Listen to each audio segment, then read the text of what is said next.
Tax ही नहीं होगी। कुछ रियल एस्टेट की भी हम बात करते हैं। मुल्क में रिकॉर्ड महंगाई और टैक्सेस में बेतहाशा इजाफे पर हर कोई रो रहा है। रियल एस्टेट सेक्टर का भी यही हाल है और रियल एस्टेट सेक्टर के ज़िम्मेदारों ने वज़ीर आज़म शहबाज शरीफ और वज़ीर ख़जाना से टैक्सेस में कमी की अपील की है। रियल एस्टेट के ज़िम्मेदारों का कहना था कि टैक्सेस में इजाफे से सरमायाकारी रुक जाएगी, हज़ारों लोग बेरोज़गार भी हो सकते हैं। तो इस मामले को मज़ीद जानते हैं। जी बिल्कुल, इसी पे हम बात करेंगे। हमें ज्वाइन कर रहे हैं मोहम्मद एहसन मलिक, जो कि vice president of realtors Punjab federation है और साथ ही रियल एस्टेट एनालिस्ट भी हैं। मलिक साहब, सबसे पहले तो आपसे यही पूछना चाहेंगे कि आमदन में इजाफे के लिए हुकूमत टैक्सों का सहारा लेती है, मतलब ये तो बहुत कॉमन सी एक प्रैक्टिस है, तो क्यों आपको तहफ़्फ़ुज़ात हैं इससे, ये एक्सप्लेन कीजिए। जी बिस्मिल्लाहिर्रहमानिर्रहीम। Huma, thank you. सबसे पहले ये है, टैक्सेस देने पे किसी को एतराज़ नहीं है। टैक्स ऑलरेडी हम लोग पे भी कर रहे हैं और आइंदा भी इंशाल्लाह पे करेंगे।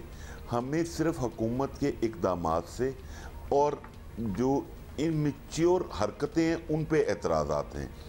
मतलब आप पूरे पाकिस्तान में एक पैनिक क्रिएट करके टैक्सेस लेना चाह रहे हैं।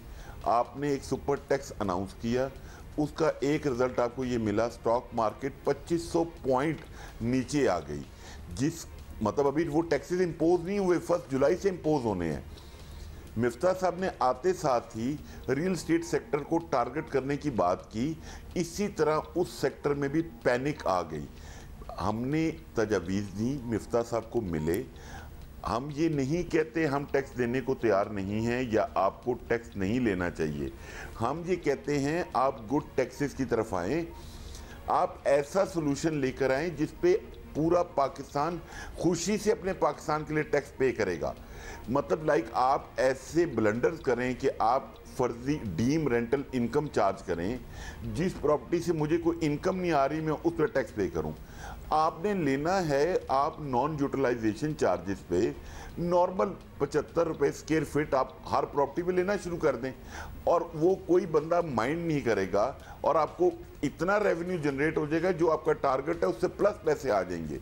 मुझे समझ नहीं आती कि FBR के लोग और फाइनेंस मिनिस्ट्री के लोग क्यों नहीं स्टेक होल्डर्स को ऑन बोर्ड करके चीज़ों को मैनेज करते।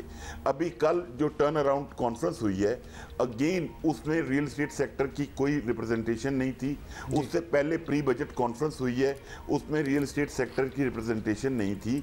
बात ये, आप सुपर टैक्स जो लगा रहे हैं बड़ी कंपनीज पे, वो बोझ मैंने उठाना है, आम आदमी ने उठाना है। मतलब वो जो बड़ी कंपनीज है उनको तो मैटर नहीं करता, वो अच्छा ये कहिएगा पास ऑन कर देंगे। फैटफ से मुताल्लिक भी रियल एस्टेट सेक्टर पर जो इस्लाहात का मुतालबा था उनकी तरफ से, अब ये शेख भी ज़ाहिर है पूरी की गई है। इस हवाले से थोड़ा अपडेट कीजिए कि क्या है वो शेख।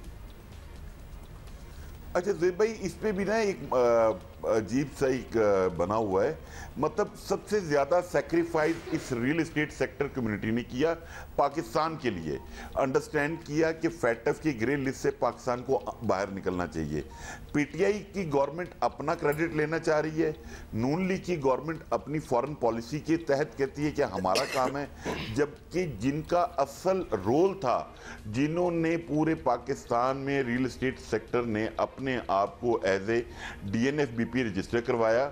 मैं ये समझता हूँ कि DG DNFBP मोहम्मद इकबाल साहब, उन्होंने बहुत चीज़ों को अंडरस्टैंड किया, हमारी सिफारशात को माना।